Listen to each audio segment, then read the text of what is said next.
Morning. Later this month, I will deliver my second budget as Chancellor of the Exchequer. At that budget, I will make the choices necessary to deliver strong foundations for our economy.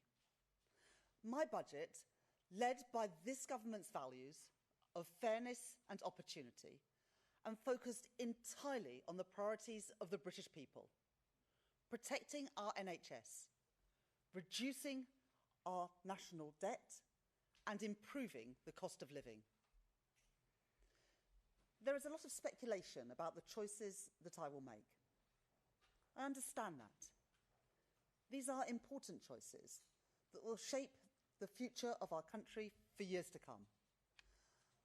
I want people to understand the circumstances we are facing, the principles guiding my choices, and why I believe they will be the right choices for our country. We are a country with considerable economic strengths, an open trading economy, a global hub for cutting-edge industries, from AI to biotech, with world-leading universities and scientific institutions, and a talented and a committed workforce. But years of economic mismanagement has limited our country's potential, with long-term issues continually unchecked and potential unrealised. At the budget last year, I fixed the foundations, dealing with the aftermath of Liz Truss's disastrous mini-budget and the £22 billion black hole in the public finances left by the previous government. I put our public finances back on a firm footing, provided an urgent cash injection into our faltering public services, and began rebuilding our economy. But since that budget, the world has thrown even more challenges our way. The continual threat of tariffs has dragged on global confidence, deterring business investment and dampening growth. Inflation has been too slow to come down, as supply chains continue to be volatile, meaning the costs of everyday essentials remain too high. And the cost of government borrowing has increased around the world, a shift that Britain, with our high levels of debt left by the previous government, has been particularly exposed to. And in an uncertain world, we also face pressure to increase our defence spending, and it is right that we do that, protecting ourselves from hostile actors and supporting our allies.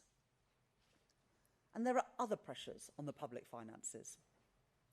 The Prime Minister, the Secretary of Work and Pensions, and this whole government are committed to reforming our welfare state, so that it is not a system that counts the costs of failure, but one that invests in success and protects those who need it most. There is nothing progressive about refusing to reform a system that is leaving 1 in 8 young people out of education or employment.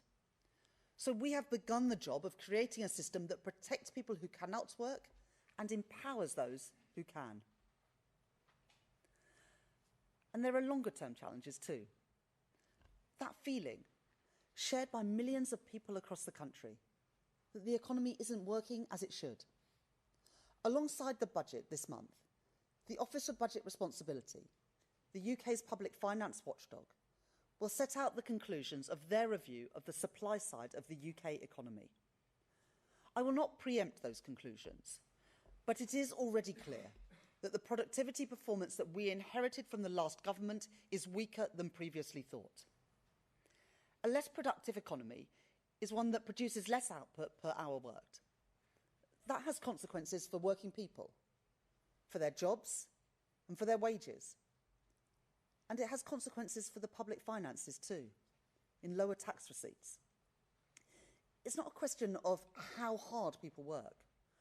Poor productivity means that we're putting in more, but getting out less. It means too many businesses and workers don't have the tools that they need.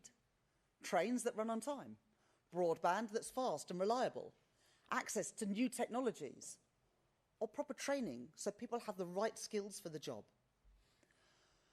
For a long time, commentators have talked about Britain's productivity puzzle. But it's not a puzzle. the causes of our economic underperformance are well understood. The chronic stop-go cycle of public investment has left us with roads full of potholes, high energy prices, and unstable conditions for vital business investment in skills and technology. And long-term failure to invest in our regions has built growth on a narrow base, with some parts of the country forging ahead, while others fall behind. The truth is that previous governments have not adequately faced up to these challenges. Too often, political convenience has been prioritised over economic imperative. The decision to pursue a policy of austerity after the financial crisis dealt a hammer blow to our economy, gutting our public services and severing the flows of investment that would have put our country on a path to recovery. The years that followed were characterised by instability and indecision, with crucial capital investment continually sacrificed and hard decisions put off again and again. And then a rushed and ill-conceived Brexit that brought further disruption, as businesses trying to trade were faced with extra costs and extra paperwork. All this meant that when the pandemic arrived, our country was underprepared, our public services weakened and our economy fragile. And we finished the pandemic with higher death rates and higher debt than our peers. This isn't about relitigating old choices. It's about being honest with the people about the consequences that those choices have had. It is my job to deal with the world as we find it, not the world that I might wish it to be. Not to commentate or to speculate, but to act.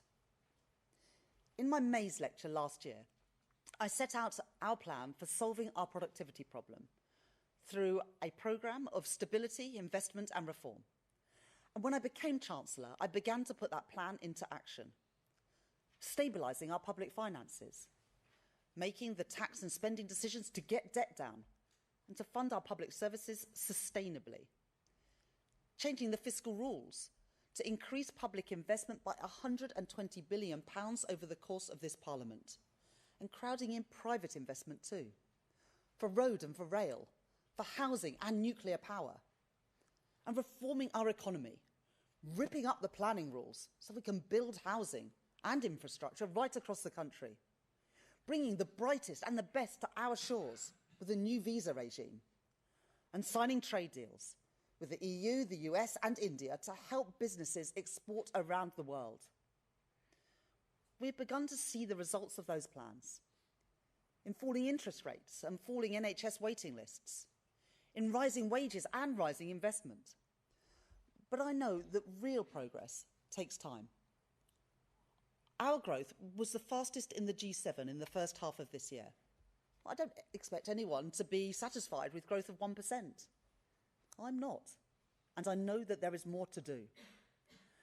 The first part of our planning reforms will add an additional £6.8 billion to the size of our economy in the next 5 years. But the next part, our planning bill, must complete its passage through Parliament before it can make a difference. Interest rates, which rose from 0.1% to 5.25% in the last Parliament, have now been cut 5 times. But at 4%, they are still a constraint on business borrowing and a burden on family finances. Inflation is already much lower than the double digits seen under the previous government.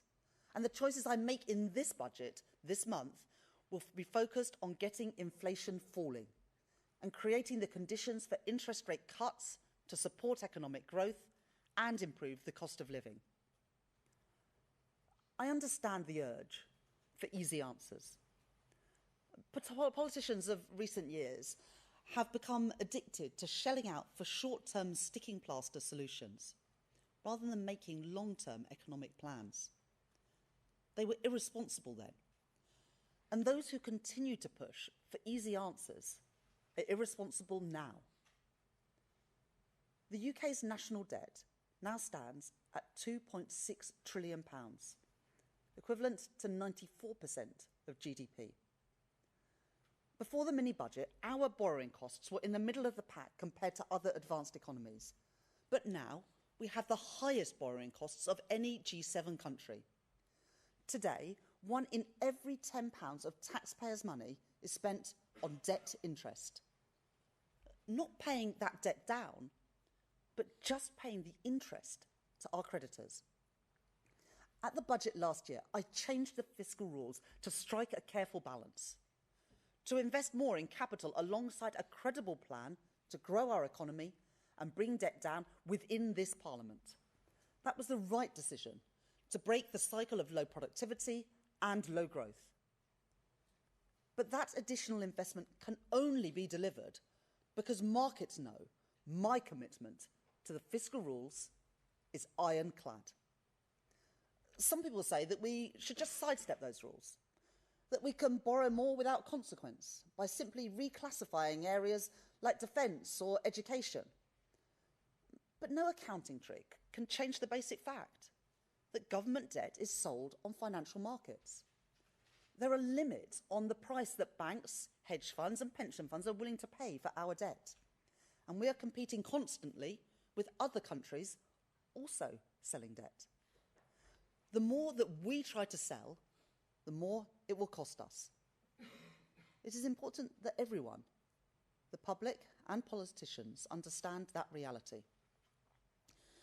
The less we spend on debt interest, the more we can spend on the priorities of working people. Our NHS, our schools, our national security. The public service is essential to both a decent society and a strong economy. At the budget last year, I provided our public services with a vital cash injection, and I am proud of that choice. Proud that it is a Labour government that is providing record investment in our NHS, getting waiting lists down by over 200,000 since the election. Proud that it is a Labour government that is investing in our children through the rollout of free breakfast clubs and free school meals. And proud that it is a Labour government that is funding our armed forces and remains resolute in our NATO commitments. The alternative is to row back on those investments, to return to the cycle of austerity and decline, which is what got us here in the first place, passing the cost of government failure onto communities and families, stifling our economic growth and weakening Britain's foundations in an unstable world. I will not repeat those mistakes. But if we want strong public services in the decades to come, then we must recognise that productivity and efficiency are not only a challenge for business, they are a challenge for the public sector too. At the spending review, I announced £14 billion of efficiencies per year to be delivered by 2029. Cutting government spend on consultancies, getting rid of bureaucratic quangos and regulators, and driving efficiency through AI and digital technologies. But I know that there is more to do. In the budget and beyond, I will continue to drive for more productive and more efficient public services right across government, making savings and rooting out waste wherever I find it. Now, my opponents will tell you that they could do more. Reform, who promise savings from our public services, and yet, in Kent County Council and councils they run across Britain, apparently they can't find a single penny, and instead going to increase council tax for more than 2 million people. Or the Conservatives, who promised £47 billion of cuts, when during 14 years in power they oversaw rising welfare costs and a growing civil service. What were they doing for 14 years? Let us be clear. There is no way that cuts on that scale, equivalent to cutting our entire armed forces, or cutting every single police officer in the country, twice over, could be delivered without devastating consequences for our public services. Austerity, reckless borrowing, made-up numbers. They are the problems, not the solutions. They are the mistakes of the past which would only take us backwards. I will not repeat them. When I was appointed Chancellor, people put their faith in me to take our country forward, not to be swayed by political convenience, not to always do what is popular, but to do what is right. At the budget, I will continue to deliver on the priorities of the British people. Cutting NHS waiting lists, cutting the national debt, and cutting the cost of living. And in the context of the long-term challenges on our productivity and heightened global uncertainty, any Chancellor of any party would be standing here today facing the choices that I face. The difference is in the priorities and the values that will guide those choices. Mine will be a budget for growth, with fairness at its heart, and a budget that supports businesses to create jobs and to innovate.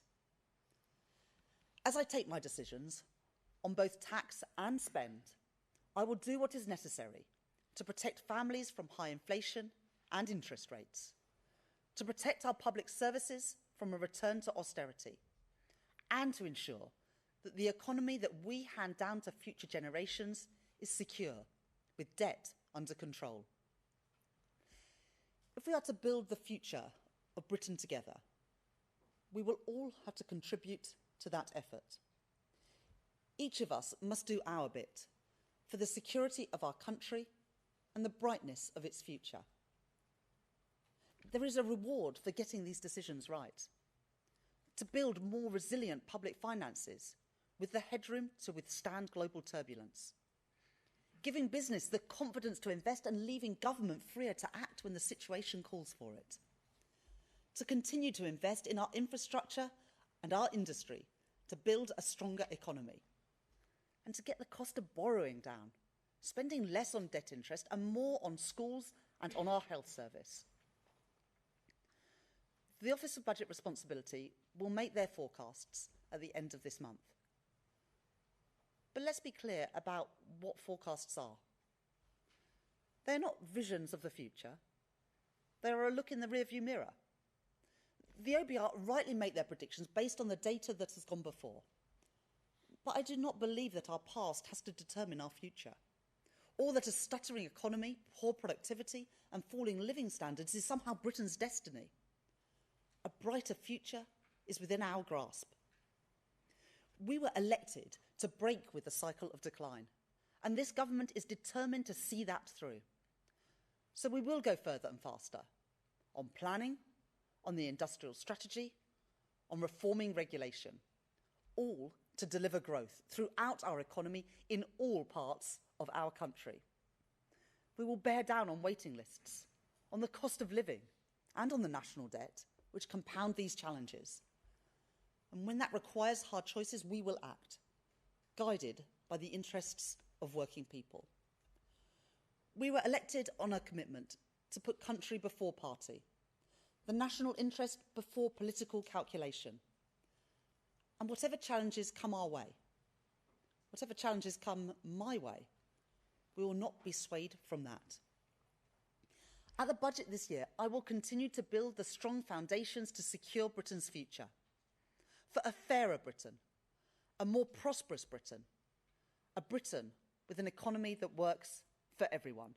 Thank you very much. I'll now take questions from people. Start with Beth Rigby from Sky News. Thank you.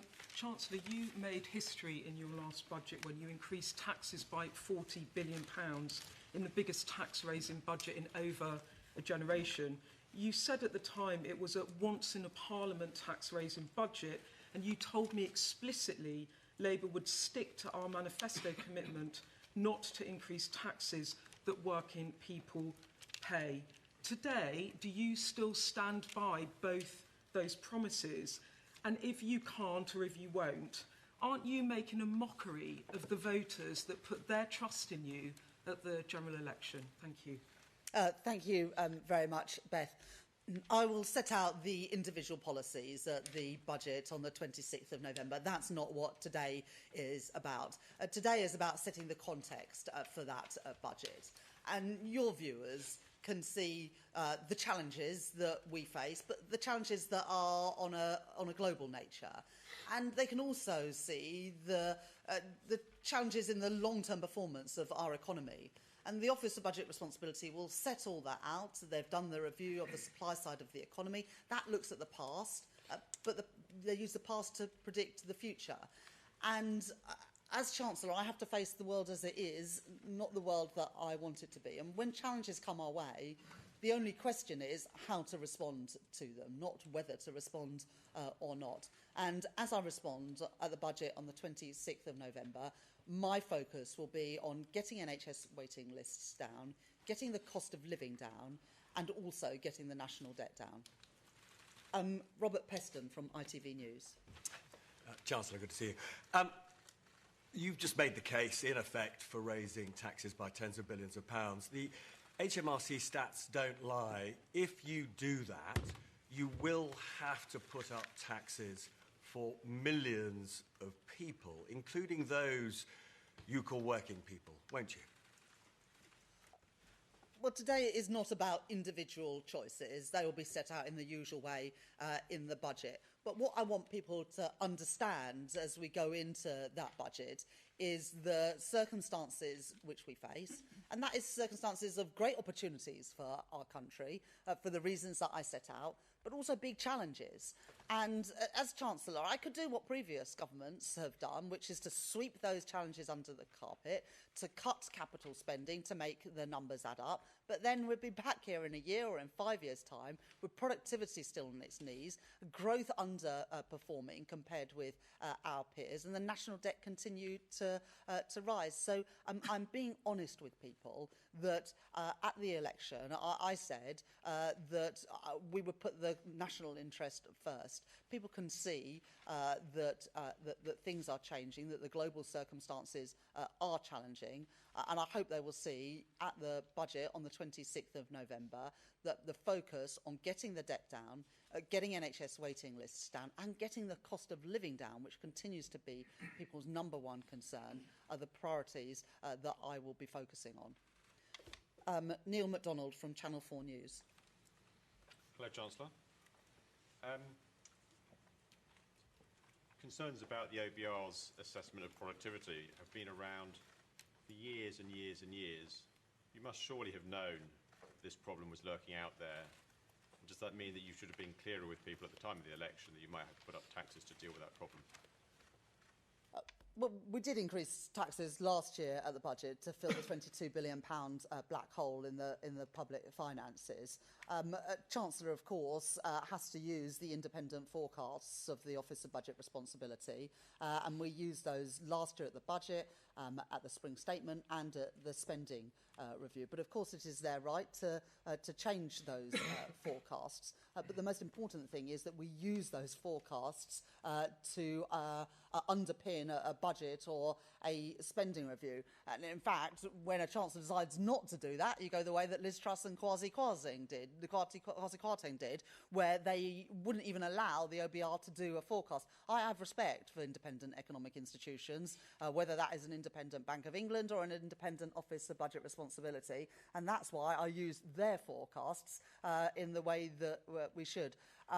But they will update, as we all know, their view about the supply side of the economy. They will set out the reasons for doing that and the reasons for their new assumptions on total factor productivity, the productivity predictions for the forecast. But forecasts are by their nature based on past data. I don't believe that the past is our destiny. I believe, and I'm determined to defy those forecasts, but it is right that we use those forecasts to underpin our economic policy. Otherwise, I'm afraid it is the road to ruin, which is the road that Liz Truss and Kwasi Kwarteng chose, which is why we still have higher borrowing costs than every other G7 economy. That was not the case before that mini budget. I'm determined to bring those borrowing costs down and to bring our national debt down. So instead of spending £1 in every £10 of taxpayers' money on servicing our national debt, we can put that money to good use in our public services. Chris Mason from BBC News. Thank you, Chancellor. Chris Mason, BBC News. I've got your manifesto here from last year, and on page 21 it says explicitly that Labour will not increase taxes on working people, which is why we will not increase national insurance, the basic higher or additional rates of income tax or VAT. What do you say to those who have listened to you this morning, and yes, they'll wait for your choices in a few weeks' time, but will say perhaps crikey, it looks like the Chancellor's about to drive a coach and horses through either that promise or the promise from a year ago not to come back for more.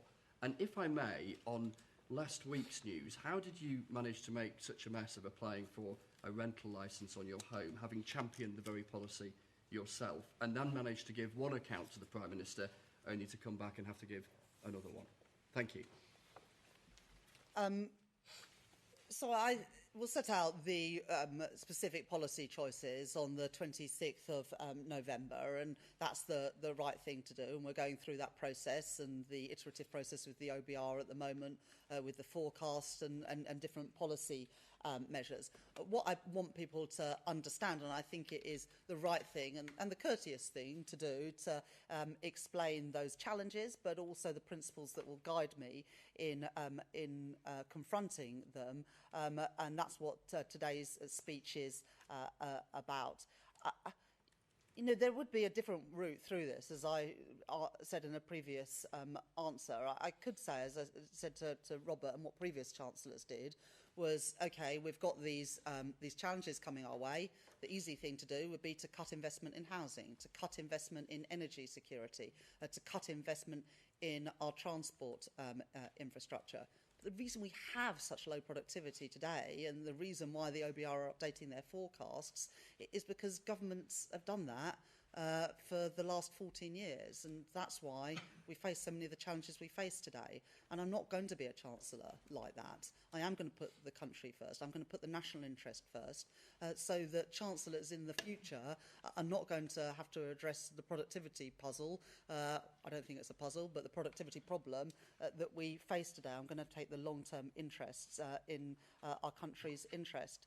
And as I make those decisions, I am going to be laser focused on what I think are the key things for our country right now, and that is to get our debt down, because if we weren't spending £1 in every £10 on just servicing the debt, not even repaying it, but just on the interest costs, then we'd have more money for our NHS, or indeed money for tax cuts. Getting NHS waiting lists down. We've already cut them by over 200,000 in the first year of this Labour government, but of course there's more to do with the waiting list is still more than 7 million, and to get the cost of living down, because interest rates and inflation of course are putting pressure on family finances in the same way that taxes put pressure on family finances. So I've set out the circumstances that I'm confronting going into this budget, and also the principles, and then people will be able to judge whether they think I've made the right decisions. I will argue that they are the right decisions in our country's national interest. Of course, it's the role of others to scrutinise, but for other political parties, it's their responsibility to put forward an alternative. And an alternative, not of fantasy economics, like what we're hearing at the moment from Reform and the Conservative, but serious plans, because that's what these times demand. Ben Riley-Smith from the Daily Telegraph. Oh, sorry. And on the issue of housing, there was an exchange of letters last week between myself and the Prime Minister, and the Prime Minister's ethics advisor has passed his judgment. I don't have anything more to say than that. Ben Riley-Smith from the Daily Telegraph. Thank you, Chancellor. It's pretty clear you're keeping open the possibility of breaking your manifesto. As you say, you want to do what's right, but not what's popular. If you look at history, often... Well, I'd like to do both, but... well, often... But I will do what is right. Well, often governments that have broken manifestos have been turfed out. Are you willing to lose the next election if it puts the public finances right? But we've got to do the right things. You know, the problem of the last 14 years is that political expediency always came above the national interest. And that is why we are in the mess that we are in today. You know, there's no reason why borrowing costs in Britain should be higher than every other G7 economy, or why our borrowing costs are higher than in Italy or in France. The reason they are is because the damage done by that mini budget, it might have been 3 years ago, but we're still paying the price of that. But also the price of keep racking up the national debt, 94% of GDP, 2.6 trillion pounds. If we had lower debt and we had lower debt servicing costs, we wouldn't be having to make the choices that we have to make today. And I'm determined to put our country on a more sustainable footing. Public finances that are under control, public services that are properly funded, and yes, with a focus on fairness and on growth, because in the end, growth is the best way out of the challenges that we face. I set all that out, but if you're asking me what comes first, the national interest or political expediency. It's the national interest every single time with me, and that's the same for Keir Starmer too. Pippa Crayer from The Guardian. Hello, you said that Labour has fixed the foundations, but how can this be true when you need to come back now to make this pitch-rolling speech for more taxes in the budget? And how important is it to you that when politicians make promises to the British people, that they stick to them? So we did fix the foundations last year. We filled the £22 billion black hole in the public finances. We provided a vital injection into our public services. But crucially, by changing the fiscal rules to separate out day-to-day spending and capital spending, we were able to put an additional £120 billion into capital investment to improve our energy security, to build new rail and road infrastructure, to build the housing we need, and also the digital infrastructure that our country needs. But I think that everyone can see that this year has thrown further challenges our way. Britain is not unique in that respect. The impact of tariffs, of global uncertainty, weighs on countries around the world. And at the same time, the OBR are choosing this moment to update their forecasts on productivity. Now, I am determined to beat those forecasts, but you have to respond to the independent forecasts that are presented, not just your view of what the future will look like. As I said in the answer to the previous question, if you ignore those independent forecasts and sideline independent economic institutions, what we'll have is higher interest rates and higher inflation. Well, we've had that playbook before, and it was a disaster, and it's not one I'm going to repeat. Promises. And sorry, and well, I think it is important that people are honest, and I think, as I said, everyone can see that this year has thrown many more challenges our way. It would be possible to cut capital spending, to change the fiscal rules, to make the numbers superficially add up, but I'm not convinced that would be the right thing for our country. And so I have to respond to the world as it is, rather than the world I might want to be. And I believe in the end that the public will respond better to doing the right thing than to just doing the expedient thing. Abigail Foster. How can you bring about hope to the young generation who can't get jobs, can't get houses, and are seriously worried about the upcoming budget? Yeah, well, I think it's a good challenge. On housing, we are determined in this Parliament to build 1.5 million new homes, with a good chunk of those social and affordable housing, because home ownership went backwards over the last few years, and I want more young people and more families to be able to get on the housing ladder and realise that dream of home ownership. But there's another sort of deep problem, which is that 1 in 8 young people are not in education, employment or training, and that's why we're introducing a youth guarantee to ensure that all young people have those opportunities that perhaps we took for granted, but for too many people today is not the reality. So I recognise that young people, through the pandemic, through the cost of living challenges, have borne a particularly hard burden, and that's why we're putting more money into FE, into apprenticeships, and through this youth guarantee, as well as the house building programme, which I hope will enable more young people to buy a home of their own. Cameron Smith. Morning. If taxes are to rise in the budget, how can you assure that this money will be well spent and that taxes may come back down if the economy recovers? Yeah, no, exactly. And we already, in the spending review, announced £14 billion of efficiencies in public services, cutting consultancies, reducing the number of quangos and regulators, reducing the size of the civil service, using technology much better in the delivery of public services, which, to be honest, has been pretty woeful, what we inherited. So making those changes to ensure that we get value for money, and also things like appointing the COVID Corruption Commissioner to get money back from contracts that didn't deliver under the previous government, and putting that money back into our frontline public services.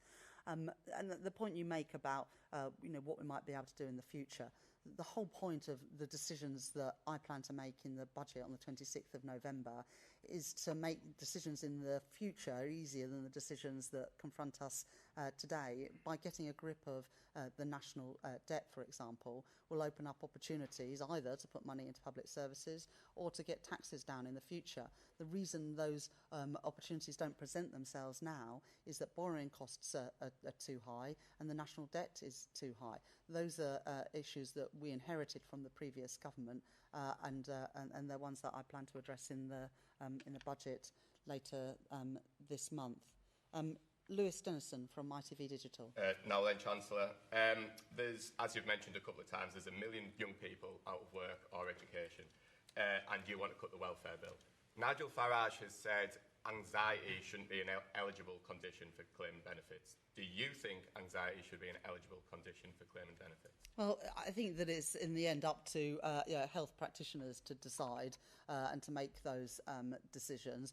We do know that there are many young people who are struggling with mental health, particularly since the pandemic. And if we go back and remember the burden and the toll that the pandemic put on young people who, during what should be those years where they develop those friendships and those bonds and social skills, they were trapped in their home on Zoom. And I think that we should all recognise the huge toll that the pandemic put on them more than anyone else in society. But that's why I believe we need to give more opportunities to young people. And young people with mental health issues, including anxiety, are often much better served if they are in work and given the support to get back into work, rather than just being left on out of work and sickness benefits, which is a waste of their potential and not a good use of taxpayers' money. And that's why the youth guarantee is going to be really crucial for us to reduce that problem of 1 million young people not in education, employment or training. It is not acceptable that 1 in 8 young people are in that position today. And I'll be setting out more details. I already announced the youth guarantee at our Labour Party conference, and be setting out more details in the budget. I'll take a couple more questions. Ryan Saby. Chancellor, you've said the budget will be led by the people's priorities, one of which is improving the cost of living. Can you do anything to make a material difference? As families know that food prices go up, financial pressure on households, or will this just be tinkering around the edges? I think the two biggest things that weigh on people's mind when they think about the cost of living are food prices and energy prices. On food prices, we set out last year a review of our business rates system, and we'll be setting out more detail in the budget on that. But I was really clear in opposition, and have been through my time as Chancellor, that we need to reform the business rate system so it's fairer for high streets and smaller businesses, and ensuring that those who operate just online pay their fair share of taxes. The current business rate system was designed for a previous age, not for a digital age, and so we'll be reforming the business rate system to hopefully give a bit more comfort to small businesses and high street businesses as well. And then the other challenge that people face are high energy prices, and this goes back to a sort of structural issue as well, that we haven't been building enough energy infrastructure in Britain. And when when Russia's invasion of Ukraine came along, we were too exposed to global markets and did not have gas storage facilities or produce enough homegrown energy, which is why we're putting efforts into that.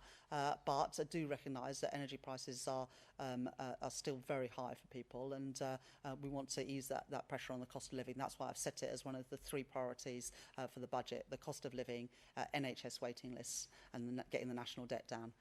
George Parker from the FT. Thank you, Chancellor. You talked a lot about protecting the interests of working people. What reassurances can you give to some of the people who employ working people, the foreign investors, entrepreneurs, the wealthy, in fact, that your budget won't make their life harder and lead to an even more sluggish growth rate when we've already got an anemic economic situation? Yes, let's not talk our economic performance down. The IMF at their annual meetings last month upgraded their forecasts for GDP growth in the UK this year. We were the fastest growing economy in the G7 in the first half of this year.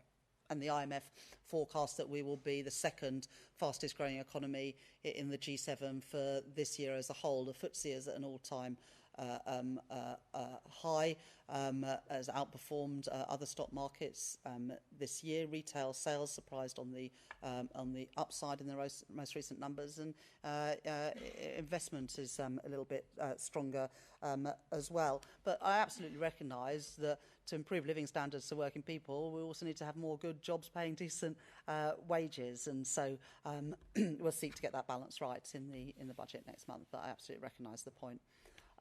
Maybe just, sorry, a final question. Yeah, woman here in the front row. Hi, thanks, Chancellor. Kitty Donaldson from the iPaper. Is the problem here the Parliamentary Labour Party, is it fair to put up income tax, as you probably will, when you can't get the welfare bill down? And also some of them are expecting you to cut the two-child benefit cap. Can you give them some good news? So I think it's, I think it's a bit unfair to blame the Parliamentary Labour Party for the OBR supply side review, and that will likely be the biggest piece of news in terms of the economic and fiscal situation at the budget later this month. But look, all decisions have consequences, and if you spend more on one thing, there's less money to spend on something else. I've always been really clear about that. There isn't a magic money tree for any type of spending, and any decisions to spend in one area will have consequences for other areas as well. But the most impactful thing in the budget in terms of the change in the fiscal and economic outlook will be determined by productivity. Thank you very much. I'm sure we'll have other opportunities soon. Bye-bye.